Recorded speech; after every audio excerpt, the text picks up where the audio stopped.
In this video, I'll show you how to download and install Minecraft for free on your laptop or computer.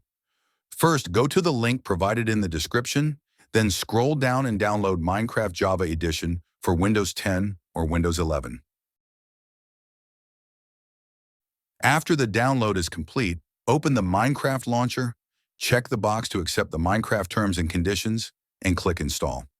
Next, click Let's Go and create or sign in with a Microsoft account.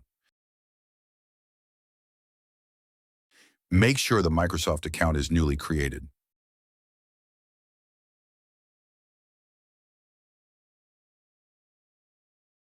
If you encounter an error, simply tap on See an Xbox app, then click the Get button, and the game will start installing automatically on your PC or laptop.